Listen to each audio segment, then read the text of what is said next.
De acordo com o Ministério da Mulher, entre os meses de janeiro e setembro de 2021, foram registradas 119,9 mil denúncias de agressões contra crianças e adolescentes. O número são do Disque 100. No ano passado todo, o total de denúncias chegou a 153,4 mil. Cerca de 66% dos casos de agressão ocorrem em casa, principalmente por parte dos pais.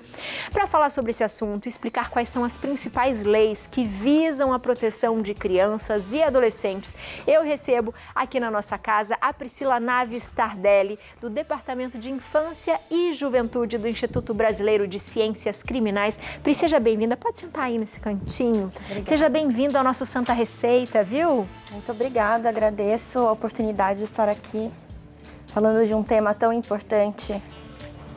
E difícil, né, Pri? Com certeza. É um tema que quando a gente pensa, né, a gente sempre pensa nas nossas crianças, que elas sejam felizes, que elas sejam saudáveis, que elas sejam bem cuidadas e bem tratadas. E infelizmente a gente não tem muitas boas informações sobre isso.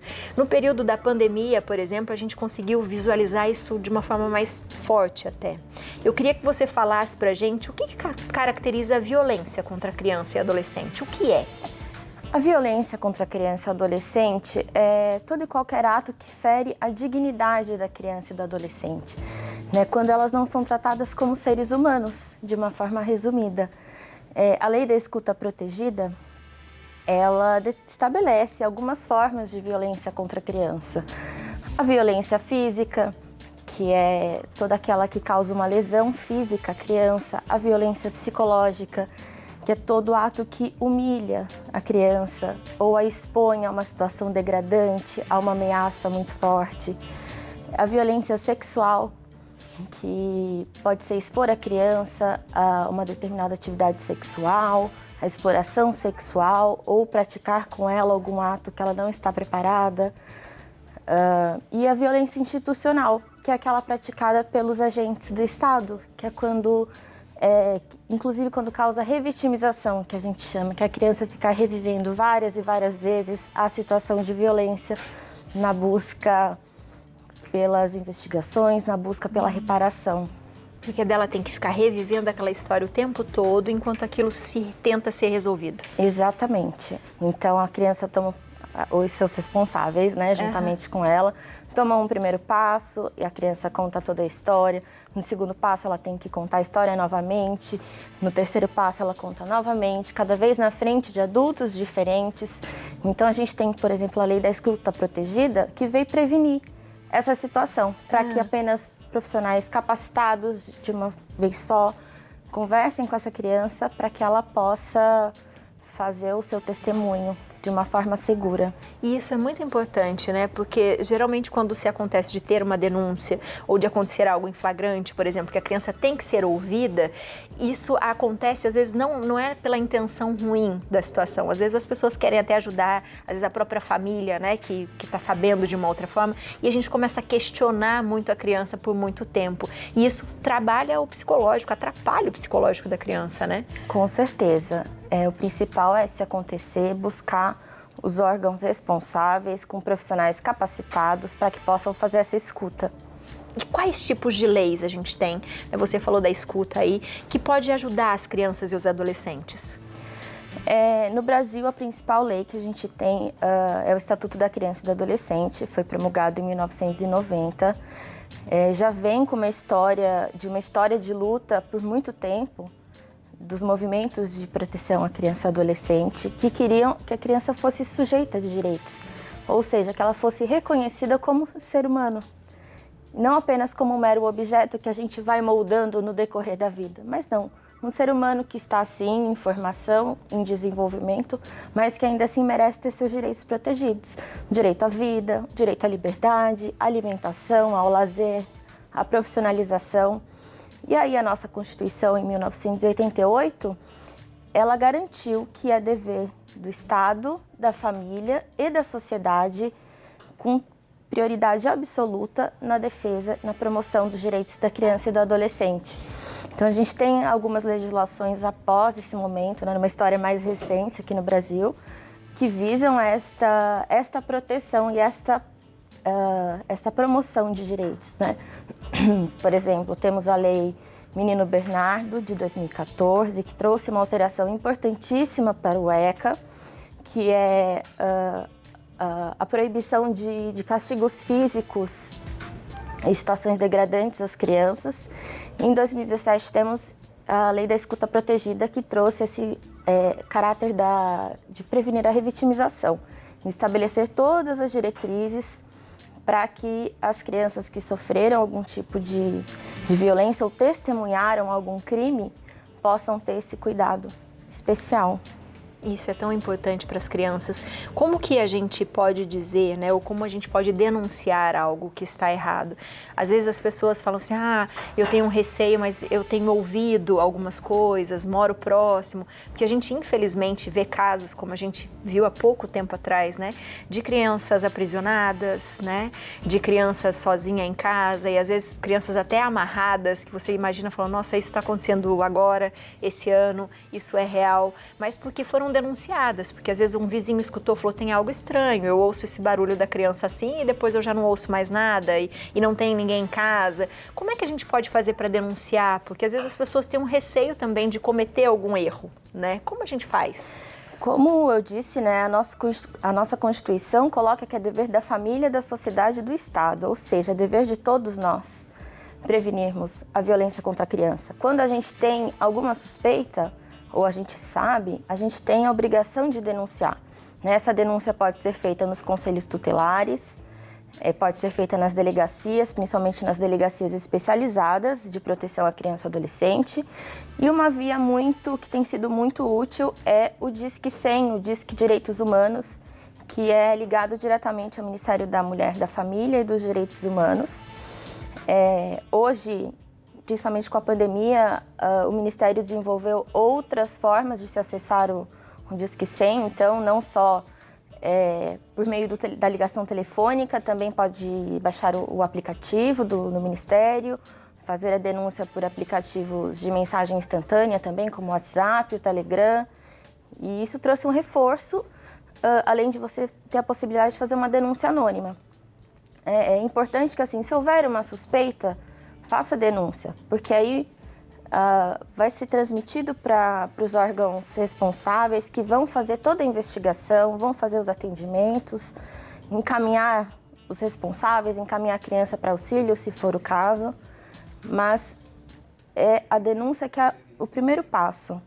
Com certeza. Qual o tipo de violência mais comum entre crianças e adolescentes? O último relatório do Fórum Brasileiro de Segurança Pública trouxe um aumento na questão da violência letal, né? Houve mortes de criança. Nos últimos 4 anos tivemos um aumento de 27% da morte de crianças e adolescentes, de crianças na primeira infância ainda, até 4 anos de idade. Na pandemia a gente teve uma redução, no início da pandemia, ali em março, abril de 2020, da redução das denúncias, o que pode significar uma subnotificação, né, quando as medidas restritivas estavam mais fortes, então não houveram muitas denúncias, é o que o fórum pode concluir.